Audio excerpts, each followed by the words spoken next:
여러분 안녕하세요. 프라임TV입니다.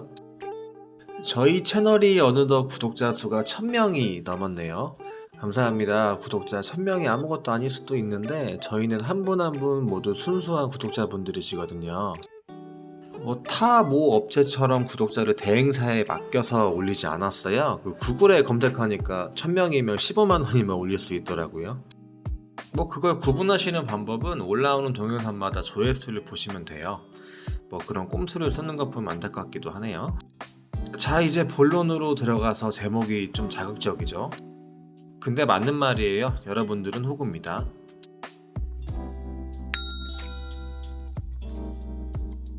컨설팅 교육 스터디. 진짜 왜 자꾸 컨설팅 비용을 지불하시면서 창업을 하실 생각을 하시는지 진짜 답답하기만 합니다. 사업을 하시려면 내가 판단해야 되는 거예요. 전문가랍시고 앞에 나서서 비용 챙기시는 분들한테 왜 놀아나는지 모르겠네요. 세상에 공짜는 없습니다. 재능 기부도 절대 없어요. 저도 부동산 중개를 위해서 지금 이 일을 하는 거고, 컨설팅이나 스터디도 모두 수익을 창출하기 위해서 일을 하는 겁니다. 근데 이런 분들에게 힘들게 임장한 물건들을 가지고 가셔서 해야 될까요? 이렇게 컨펌을 받으세요. 혹은 아이러브고시원이나 이런 커뮤니티 사이트에 막 이런 거 해야 할까요? 하고 글을 쓰시는 분도 계시죠. 답변은요, 100이면 100 다 하지 말라 해요. 왜요? 컨설팅 비용을 받고 중간에서 껴서 일을 하시는데 처음 가져온 물건부터 하셔도 됩니다. 그러다가 혹여 이분이 운영을 잘못하게 돼서 망하게 된다면 원망은 컨설팅 비용 받으신 분에게 가겠죠. 컨설팅 업자는 거절을 하는 것과 남의 물건을 까는 게 일이에요. 그래야 일을 하는 것처럼 보이니까요. 몇 번 거절을 하고 그 후에 골라줘야 나중에 내가 그래도 그 전에 말도 안 되는 물건들 다 커팅해줬잖아 라고 말할 수가 있으니까요. 저희도 무료 컨설팅을 해드리고 있긴 한데 저희도 얼마든지 유료로 전환할 수 있어요. 그럼 저희도 일하기 훨씬 수월해지겠죠. 수익이 생기니까요. 500만원, 300만원, 200만원 이렇게 입금하시고 가서 들어보시면 대단한 게 있으신 것 같죠? 저번 컨텐츠에 제가 소개해드렸잖아요. 입금하시는 순간 끌려다니는 겁니다. 내가 다른 곳에 발품 팔 기회를 잊어버려요. 홍보하는 방식 보시면 지점들 중 만실이라고 막 띄우시고 홍보하시던데, 아니 그럼 20개를 넘게 오픈을 했는데 그중 한두 군데 만실 아니겠어요? 나머지 고시원들은요? 잘하고 계시나요? 답답하기만 해요. 여러분 호구 잡히고 싶지 않으면 유료 컨설팅 받지 마세요. 받으실 거면 그냥 다른 사업 하세요.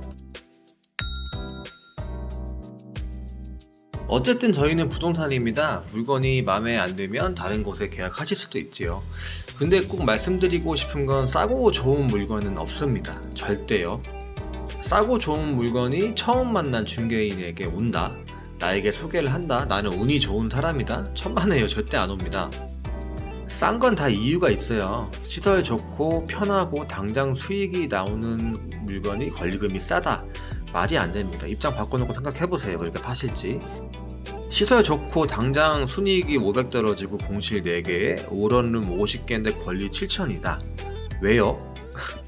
이 물건을 중개하는 부동산 중개인이 그랬다네요. 여기는 보증금이 비싸서 권리금이 싼 편이라고. 말이 된다 생각하시나요? 요즘 권리금에 인색하신 분들이 많긴 하더라고요. 어떻게든 권리금을 싸게, 시설은 좋게, 현 상황도 좋은 이런 물건을 찾으시려고 발품 열심히 파시다가 사기당하십니다. 무슨 사기냐? 대표적인 게 공실 사기가 있고요. 그리고 그 고시원의 허가 상태나 그 누수 정도가 가장 큰 문제가 있겠네요. 공실 사기가 실제로 가장 많이 일어난 일입니다. 교류하던 원장님께서 급으로 고시원 매매를 진행하셨었는데, 그러시다가 어느 모 부동산이 계약하자고 해서 멀리 가셨다고 하시네요. 근데 그 고시원에 공실이 11개가 있었다고 해요. 그 원장님께서는 솔직하게 부동산한테 미리 다 얘기를 했는데, 그쪽 부동산 중개업자가 그 원장님한테 이렇게 말씀을 하셨다네요. 지금 계약하러 오신 분은 공실이 3개인지 알고 계약을 하러 오신 거다. 공실 11개면 누가 계약을 하겠냐. 그러니까 공실을 3개라고 말씀을 하시고, 8개의 공실이 생기는 거는 우리 그 부동산에서 사람을 싸서 채우겠다. 공신 하나당 100만 원씩이니까 8개는 원장님께서 이 금액은 지불을 하셔라 라고 말씀을 하셨다고 하네요. 그 원장님께서는 급하기도 하고 또 내가 받아달라 한 권리금을 챙겨주기로 약속을 했으니까 뭐 나머지는 다 부동산이 다 먹겠지만 뭐 사인을 했다고 하세요. 뭐 원장님이 속이는 경우도 있지만 이처럼 부동산에서 권유하는 경우도 많아요. 원장님들은 속이신 분들이 그렇게 많지가 않거든요. 뭐 그럼 어떻게 될까요? 잔금 후 이제 저 인원들이 서서히 빠지게 되죠. 뭐 티 안 나게 빠질 수도 있고 그냥 한 번에 훅 빠질 수도 있어요. 이 모든 감당은 양수인이 하는 거죠. 또 잡을 수 없는 누수가 심한 경우도 있고요. 소방 허가가 정상적이지 않은 물건도 있습니다.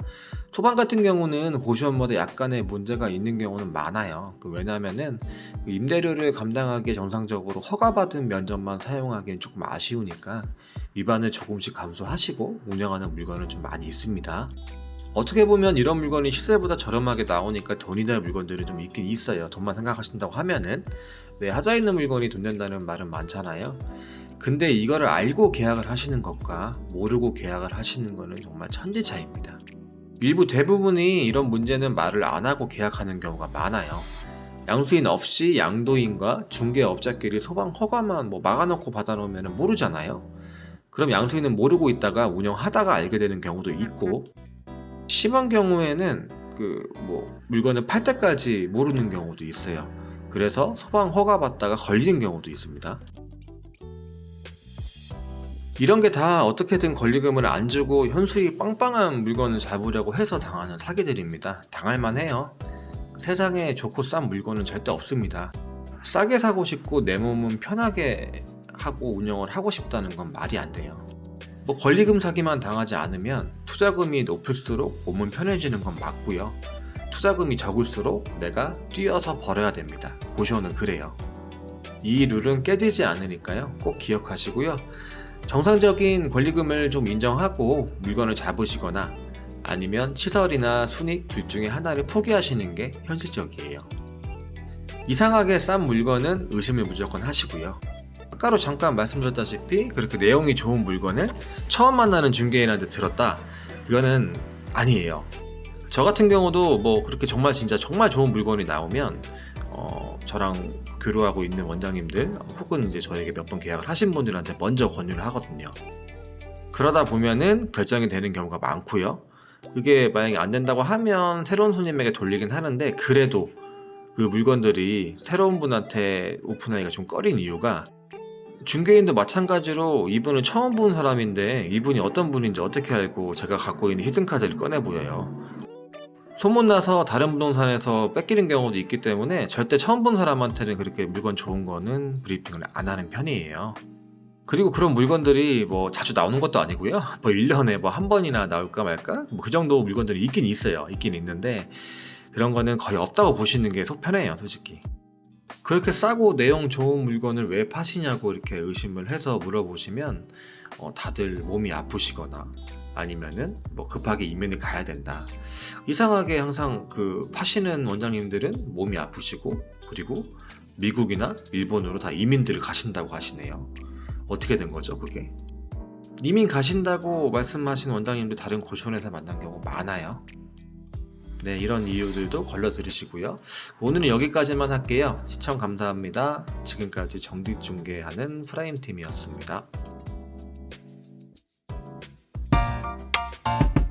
저희 컨텐츠에 참여하고 싶으신 현직 원장님들이나 예비 창업자분들은 카카오톡 프라임팀이나 이메일 혹은 댓글로 남겨주세요.